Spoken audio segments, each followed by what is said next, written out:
Comenzamos el bloque de contenidos referidos al siglo XX en España.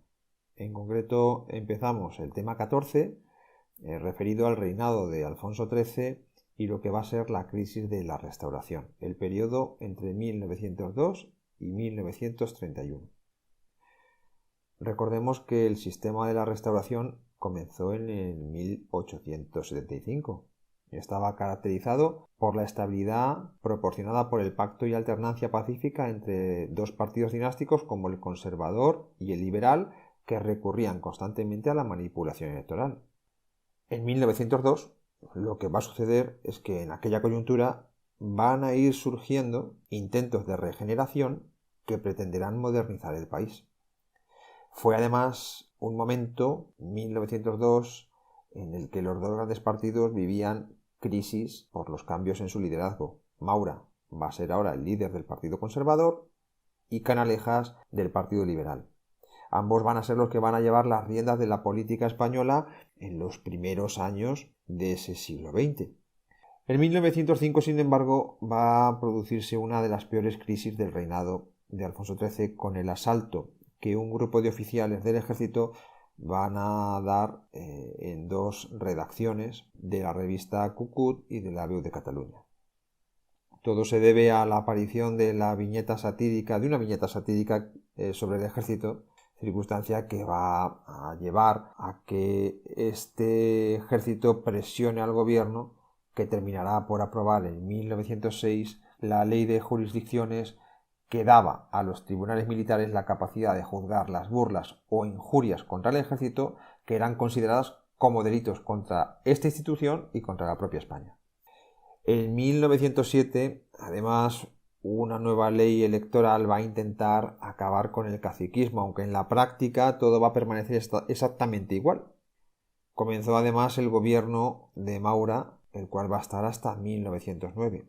Maura es un político con deseos de regeneración del propio sistema, regeneración impulsada desde el propio poder.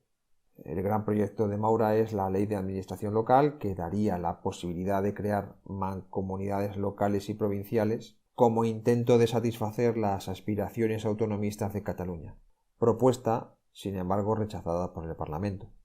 También va a fracasar su propuesta de ley de represión del terrorismo orientada a frenar a los propios anarquistas. En cuanto a política internacional, España intentará recuperar el prestigio que perdió tras el desastre de 1898 y se va a orientar hacia el territorio de Marruecos. De hecho, en la conferencia de Algeciras de 1906, España obtiene el norte de este territorio como zona de influencia, pero lejos de obtener de ahí beneficios económicos como la explotación de sus minas, lo que va a obtener es un largo conflicto contra las tribus bereberes que va a causar numerosos problemas para España. Sin ir más lejos, en julio de 1909 y ante los desastres militares en Marruecos, el envío de reservistas a aquella zona va a movilizar a la sociedad popular con una huelga general. Fijaos, la emboscada que sufre el ejército español en el Barranco del Lobo, allí en Marruecos, va a causar numerosas bajas españolas y esto va a encender los ánimos de aquella huelga que se va a convertir en una revolución callejera, en lo que se conoce como la llamada Semana Trágica de Barcelona. Barcelona se llena de barricadas, se incendian iglesias, se incendian conventos y el gobierno declara estado de guerra. Reprime la insurrección, detiene y ejecuta al pedagogo anarquista Antonio Ferrer y Guardia, al que se le acusa de instigador. Este es uno de los creadores de la escuela moderna, pero era un anarquista bastante significativo que parece que ya colaboró en el intento de atentado a Alfonso XIII el mismo día que se casó. El caso es que el suceso de Ferrer y Guardia va a provocar un escándalo internacional, ante lo que el rey va a forzar la dimisión de Maura. Maura es sustituido por Canalejas, que es liberal, y este va a continuar con las reformas emprendidas intentando modernizar el país. Por ejemplo, va a iniciar negociaciones con la Santa Sede para implantar una enseñanza laica, va a aprobar la famosa Ley del Candado de 1910, que prohibiría hasta 1912 la creación de nuevas órdenes religiosas en España, y a nivel social va a reducir la jornada laboral, va a implantar medidas para mejorar la calidad de vida de los obreros e incluso va a crear un servicio militar obligatorio y a aprobar la Ley de Mancomunidades de 1912 como intento de responder a los deseos de los movimientos autonomistas. Canalejas en 1912 también va a establecer con Francia un acuerdo internacional que delimitará la frontera entre ambos países en el territorio de Marruecos. Francia se queda con la parte sur, España con la parte norte. Mientras tanto, al margen de estos dos grandes partidos dinásticos, hay grupos de oposición. Entre esa oposición destacaban los republicanos, que como ya sabemos desde el sexenio democrático estaban divididos en varias corrientes. Ahora lo que hay es un republicanismo moderado y reformista, que es el que representan Nicolás Almerón o Melquiades Álvarez, que defendían el abandono de la insurrección y apostar por la lucha electoral. Frente a otra postura, que es la postura del republicanismo más radical, el que representa Alejandro Lerroux, que es el fundador del Partido Radical en 1908, claramente populista, anticlerical y anticatalanista, que defendía la insurrección para implantar la república. Por otro lado, estaba el nacionalismo, que se extendía en Cataluña, donde dominaba, por ejemplo, la Lliga regionalista de Prat de la Riba y de Francesc Cambó, un partido claramente conservador, donde está la burguesía y las clases medias catalanas. Por otro lado, hay un movimiento catalanista de izquierdas que se organiza en torno al Centre Nacionalista República. Además, los hechos que ocurrieron en 1905 en Barcelona, reitero, el asalto al Cut-Cut y a la Veu de Cataluña y la promulgación de la Ley de Jurisdicciones de 1906 generaron movimientos de protesta dentro del catalanismo, donde se formó un frente común llamado Solidaridad Catalana, que tuvo gran respaldo electoral en 1907. No obstante, Solidaridad Catalana va a ir perdiendo peso, dado que la Lliga regionalista le va a retirar su apoyo. No hay que olvidar que la Lliga es un partido conservador catalán y no quiere ni mucho menos veleidades izquierdistas que puedan socavar su estatus social. Cambó, además, va a ser luego líder de la Mancomunidad de Cataluña. En la zona vasca, Sabino Arana, recordaréis que había fundado a finales del siglo XIX el Partido Nacionalista Vasco, pero Sabino Arana va a morir en 1903. En aquel momento el PNV se divide en dos tendencias, una tendencia más radical de los aranistas y una tendencia de unos moderados autonomistas. Estos últimos van a ser los que se lleven el gato al agua a la dirección del PNV gracias al apoyo de la burguesía industrial vasca. En cuanto al movimiento obrero, pues este todavía era muy débil, muy poco cohesionado. Será a partir de la década de 1920 cuando surja un verdadero sindicalismo de masas. Sabemos que hay un anarquismo y un socialismo. El anarquismo fuertemente arraigado entre el campesinado andaluz y el obrerismo catalán se dividía en dos tendencias, los que defienden meramente la acción sindical o los que son partidarios de la acción terrorista. En 1907 se funda el sindicato Solidaridad Obrera y en 1910 surge la Confederación Nacional del Trabajo, más conocida por sus siglas CNT. La CNT reafirma, de hecho, el uso de la acción directa como estrategia para alcanzar sus objetivos, es decir, el empleo de sabotajes, de huelgas y de actos terroristas.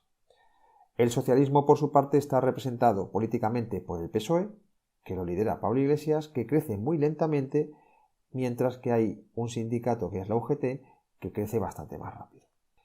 Tras la Semana Trágica de Barcelona de 1909, Pablo Iglesias lo que va a hacer es aceptar la colaboración con los republicanos y van a formar una coalición republicano-socialista gracias a la cual Pablo Iglesias va a obtener un respaldo electoral que le permitirá llegar por primera vez al Congreso de los Diputados en 1910. Pero en 1914, para todo el país comienza una nueva fase. Es lo que se denomina una fase de crisis del parlamentarismo, que además coincide con el inicio de la neutralidad española en la Primera Guerra Mundial. En 1914 el conservador Eduardo Dato, al frente del país, declara a España neutral de la guerra, estamos aislados diplomáticamente, tenemos una economía débil y somos un país con incapacidad militar para afrontar esa guerra. Además, ya estamos involucrados en un conflicto en nuestro protectorado marroquí. En España se forman dos bandos ideológicos: los aliadófilos, que representan los principios democráticos, y los germanófilos, que son partidarios del orden y de la autoridad. Pero aquella neutralidad favorecerá, curiosamente, una expansión económica para el país. El país va a ser abastecedor de los países beligerantes. Ojo, realmente quien se enriquece es la burguesía, porque las clases trabajadoras van a sufrir un fuerte descenso del nivel de vida, debido a la subida de precios de los productos de primera necesidad, que va a generar una gran agitación del movimiento obrero con numerosas huelgas. En medio de aquel clima, en 1917, 3 años después, va a haber un estallido importante con 3 graves crisis. Hay una crisis militar. De hecho, una buena parte de los oficiales que vivían en la península y no estaban en la guerra de Marruecos recelaban del sistema de ascensos por méritos de guerra, lo cual favorecía a los militares que estaban presentes en África, en Marruecos, los llamados africanistas. Por ello, los peninsulares exigían volver a los ascensos por antigüedad. También protestaban ante una posible reforma en el ejército que redujese el número de oficiales y, por supuesto, querían una subida de sus salarios. Todo el descontento militar va a provocar la aparición de juntas de defensa lideradas por oficiales peninsulares, y en junio de 1917 van a presentar un manifiesto con sus reclamaciones, y la presión va a ser tan efectiva que van a ver reconocidas sus peticiones, entre otras cosas porque el rey les va a apoyar. Estalla también una crisis política.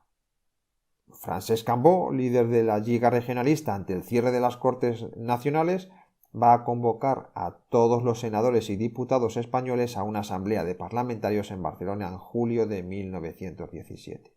Aquella asamblea va a acordar formar un gobierno provisional, convocar cortes constituyentes, pero, ojo, tenía muy poco apoyo de parlamentarios y finalmente, con apoyo del ejército, es disuelta. Por último, hay una crisis social importante, una crisis que ya ha comenzado en marzo de 1917. Esta crisis hizo que los sindicatos UGT y CNT suscribieran un manifiesto conjunto en favor de una huelga general para implantar una república democrática. De hecho, en agosto de 1917 estalla una huelga general que va a ser duramente reprimida por el ejército, con decenas de muertos, con miles de detenidos en todo el país. Incluso van a ser detenidos, lógicamente, los miembros del comité de huelga. Aquellos sucesos van a evidenciar los problemas del país y la incapacidad del sistema de arreglarlos, y ya no se podían formar gobiernos turnistas con mayorías parlamentarias sólidas. Comienza, por tanto, la experiencia de los gobiernos de concentración entre conservadores liberales y el apoyo de los nacionalistas catalanes burgueses. Sin embargo, esos gobiernos son débiles, duran meses, incluso recurren a medidas extraordinarias y fuertes, como suspender las garantías constitucionales o reprimir cualquier protesta con tal de poder sobrevivir. Los partidos de la oposición, ojo, tampoco gozaban de buena salud. Los republicanos seguían divididos. El Partido Radical de Lerroux empezaba a perder importancia. El republicanismo reformista de Melquiades Álvarez se iba hacia posiciones más monárquicas y liberales, y el nacionalismo catalán se dividía entre unos jóvenes radicales que fundan Acció Catalana en 1922, mientras que la izquierda catalanista comienza a organizarse surgiendo Estat Català. El socialismo. Los socialistas realmente ahora se separan de su alianza con los republicanos, con lo cual no van a tener tanto respaldo electoral, y miran el ejemplo de lo ocurrido en Rusia como algo a seguir. De hecho, una facción del propio socialismo se escinde y surgirá de ella el Partido Comunista, que nacerá en 1921. El movimiento obrero, además, debido a la crisis económica y a la influencia de esa revolución en Rusia, experimentará un crecimiento muy importante a nivel sindical. De hecho, la UGT crecerá en el medio rural, sobre todo en Andalucía, y la CNT crecerá especialmente en Cataluña. La CNT, de hecho, es el sindicato mayoritario por excelencia, sobre todo desde el Congreso de Sants de 1918. La CNT reafirma sus posturas anarquistas apolíticas y de acción directa. Y de ese congreso van a surgir dos líneas opuestas. Un anarquismo moderado, que es el que lidera Salvador Seguí, y un anarquismo radical de Durruti, partidario ampliamente de la actividad terrorista. Pero al margen de estos sindicatos de clase, surgen en 1919 sindicatos libres que curiosamente van a colaborar con los empresarios. Estos empresarios incluso crearán asociaciones empresariales que adoptarán actitudes duras, actitudes radicales contra las protestas obreras, que cada vez son más insistentes, más numerosas y más reaccionarias. De hecho, fijaos, en Andalucía entre 1918 y 1920, en lo que se conoce como el trienio bolchevique, los campesinos, liderados por la UGT y por la CNT, van a intentar acabar con el sistema latifundista ocupando y repartiéndose tierras. Pero la mayor conflictividad social va a ocurrir en Barcelona en 1919. Allí surge la huelga de la empresa eléctrica La Canadiense, huelga que fuerza al gobierno a negociar acordándose la jornada laboral de 8 horas, el aumento de salarios o la readmisión de esos obreros que habían sido despedidos. Ojo, algunos patronos y militares se van a negar a liberar a los detenidos y la CNT va a declarar una huelga general. Ante esto la patronal responderá con otra medida, con el cierre de empresas. Y además va a contratar pistoleros a sueldo, lo que va a sumir a la ciudad de Barcelona en una espiral de violencia brutal entre 1919 y 1921. De hecho, el gobierno decreta el estado de guerra, suspende las garantías constitucionales, es decir, las libertades y los derechos, y cede el control del orden público a los militares, que van a aplicar la llamada ley de fugas entre 1918 y 1923. Ojo, esta ley de fugas realmente consistía en algo, en que algunos de los detenidos, obreros, la mayoría de ellos, eran matados bajo la justificación de que habían sido personas que habían escapado a la autoridad. En aquel ambiente hubo más de 800 atentados, tanto de obreros como de sindicalistas, como de industriales o políticos. Sin ir más lejos, Eduardo Dato es asesinado. Finalmente, lo que va a poner la puntilla al sistema es el problema de Marruecos. Allí el gobierno estaba decidido a acabar con la sublevación constante y pacificar el protectorado. Los generales Berenguer y Silvestre van a iniciar la ocupación para frenar los intentos de rebelión constante de Abdelkrim y sobre todo para intentar defender las ciudades de Ceuta y de Melilla. Pero una mala táctica de avance y una peor de repliegue van a dar lugar a una emboscada de los rifeños con el desastre inanual que causará cerca de 13.000 bajas españolas. Eso va a tener graves consecuencias políticas y el gobierno va a tener que nombrar una comisión de investigación presidida por el general Picasso para depurar responsabilidades militares. El problema es que este expediente Picasso de 1922 también va a reclamar responsabilidades políticas. Y de hecho se va a formar incluso una campaña contra el propio rey. No obstante, antes de que el informe llegara a las Cortes, el general Miguel Primo de Rivera, que era capitán general de Cataluña, dio un golpe de estado el 13 de septiembre de 1923. El pronunciamiento contra el gobierno constitucional evidenció el malestar del ejército, la debilidad del gobierno, la debilidad del propio rey y la desconfianza generalizada en el sistema. Fue un golpe, eso sí, sin violencia, apoyado por empresarios catalanes, por los bancos nacionales y por la Iglesia, es decir, por los grupos, al fin y al cabo, oligárquicos que pretendían volver a una situación de orden y de unidad. Primo de Rivera lo que plantea es una dictadura transitoria que reconfigurase el orden constitucional y el rey le encarga formar gobierno. Primo de Rivera se convierte en presidente de un directorio militar, de un gobierno de militares autoritario que suspenderá la Constitución de 1876, disolverá las Cortes, prohibirá partidos políticos y sindicatos, aplicará la censura, reprimirá a anarquistas y comunistas, reprimirá cualquier manifestación nacionalista, incluso va a prohibir el uso del catalán en actos oficiales.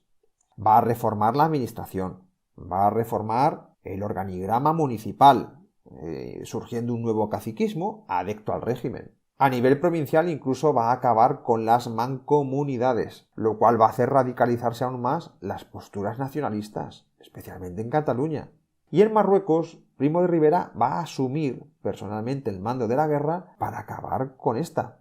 Va a planear con Francia una ofensiva conjunta que culminará en el desembarco de Alhucemas de 1925, primer desembarco de tropas con apoyo aéreo de la historia mundial.